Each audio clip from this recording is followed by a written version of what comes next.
The Curate's Egg, Ashraf Ali Thanvi, Part 8, Fana, Dying in the Sheikh. Another Masail like Fana fi Sheikh. Hazrat Umar's hadith, لَأَنْتَ أَحَبُّ إِلَيَّ مِنْ كُلِّ شَيْءٍ إِلَّا مِنْ نَفْسِي. And Rasulullah sallallahu alaihi wasallam said, لَا يَا عُمَرْ حَتَّى أَكُونَ أَحَبَّ إِلَيْكَ مِنْ نَفْسِي. And he said, يا Rasulullah, الآن أنت أحب إلي من نفسي. And Rasulullah sallallahu alaihi wasallam replied, الآن يا عمر, your iman is now complete. O This modern day Deobandi speaker uses a term in this 30-minute lecture, and he only uses it once. And the reason why I guess he uses it only once is it's not something he wants to popularize, but it's something nonetheless that is essential to Deobandi creed and theology and epistemology. He doesn't translate the Arabic, so I'll give you the whole Arabic and the English. Give yourself a read of this and try and find the word dying in the Sheikh, or annihilation of the self, or total submission and extinction of yourself. In fact, the collector of this tradition of the Prophet puts it under the title of oaths and vows. Nothing to do with fana, annihilation, or dying in the Sheikh. So why does this modern day speaker use this word only once?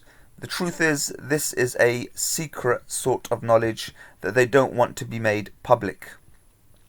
And they will try and introduce these concepts and these ideas to the masses, but if the masses themselves were to uncover this literature, they would be offended, and in fact they would be disgusted by what they saw. So I did touch upon what Ushia Sanyal said about this in her doctoral thesis in Columbia in 1990, which was entitled Maulana Ahmed Reza Khan Barelvi and the Ahl Sunnah wal Jama movement in British India, 1870 to 1921. So I'll just go through that more specifically, speaking about Al-Hallaj. And Hallaj was someone that the Deobandis praise. As I mentioned in the last video, Taqi Uthmani praised him, and Zafar Uthmani wrote a comprehensive biography at the behest of Ashraf Ali Thanvi, praising this individual Al-Hallaj, who Hallaj himself was executed by the Caliph, the Emir at the time, because his statements took him beyond the pale, theologically, epistemologically, and in his case, he was physically taken out of the pale. Shimel says that the beginning of genuine Mohammedan mysticism was in the early 8th century, and the first formulation of Nur-i Muhammadi, the Mohammedan light. Al-Hallaj, the person mentioned in the last video, took the idea a step further, writing that the Prophet is both the cause and the goal of creation. So, to Hallaj, who the Deobandis, well, their leaders at least, praise excessively, the Prophet is the cause and the goal of creation. And in subsequent centuries, the concept of Mohammedan light was further developed into a theory of Fana fir Rasul, annihilation in the Prophet. The modern day speaker that I've quoted at the beginning takes it another step further, and being annihilated in the Rasul is not enough. You need Fana fi Sheikh. Can you see how the extremism continues? It just gets worse and worse. If you said Fana in God, that would be one thing, but they take it to Fana in the Rasul, and then Fana in the Sheikh, and the next logical step would be you have to have Fana in me, because I am your Sheikh. This is the deviation of this Deobandi cult. So, as the speaker that I quoted on the last video, Abdurrahman Yusuf, said, there was a rejection and a discarding of of ideas. He didn't mention specifically what, but it's basically the ideas of people like Hallaj. Here we have Professor Mian's analysis of the situation, who's read a lot more than these backwater Molvis. He says, instead of discarding Rumi, Hafiz and Ibn Arabi, Thanvi appropriated these figures in order to make them harmless to orthodoxy. So they didn't discard and reject these ideas. They tried to sanitize them and make them acceptable to the common masses. And someone like Hallaj tried to do that on a large public scale, and it led to his execution.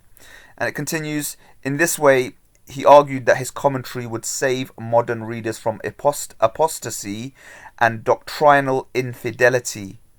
So he's trying to take these controversial figures who, and the words used are apostasy and blasphemy and infidelity, and he's trying to sanitize this for the masses. And Abdurrahim Limbada, the speaker at the beginning, is trying to bring in this nomenclature of Fana to the common masses. Pay attention. After this, we have the statement of Imdad Allah, or the history of Imdad Allah. It says, Haji Imdad Allah was an avid reader of Rumi's Mathnavi, the quatrains, reading the Persian classic in its entirety several times. Then it goes on, he lectured on Rumi's Mathnavi, engaged in spiritual rituals, and as I said before, some of them involved music. In fact, he insisted on music because he was a Chishti Sufi Sheikh, and he insisted that the Shadhili Sheikhs use music at his insistence. And he counseled this Mathnavi to hundreds of Indian disciples. And Haji Imdad Allah's guidance and encouragement was crucial for Thanvi's intellectual and spiritual formation. So their source of understanding is Rumi. So I think it's quite appropriate now to tell you what Rumi considers to be Al-Hallaj, to be Al-Fana. And this is called, it's in Wikipedia, so take it as it is. Fana as union. The alternative interpretation, viewed as heretical by Sunni orthodoxy, so standard Muslims think this is heresy, is that of Fana as being united with one or the truth, in what some contend as in Hindu fashion. The two famous exponents of this Fana is Al-Bistami and Al-Hallaj. Remember, this is Rumi explaining what Fana is. The interpretation ascribed to Jalaluddin Rumi is as follows. When Hallaj said, I am God, and carried it through to the end, he throttled all the blind skeptics. When a man's I is negated and eliminated from existence, then what remains? Consider, O denier. This is annihilation in God. And then, as Ushya Sanyal documents, Fana fir Rasul, and as Abdurrahim Limbada states, Fana fir Sheikh, and the next stage will be, you have to have Fana in me, with all that involves. Pay attention. This is not orthodoxy. This Deobandi cult is heresy, heretical, leading to apostasy, ilhad, and zandaqa, heresy, and blasphemy of scripture. Stay tuned for many more parts. Like Fana fi Sheikh, like Fana fi Sheikh, like Fana fi Sheikh.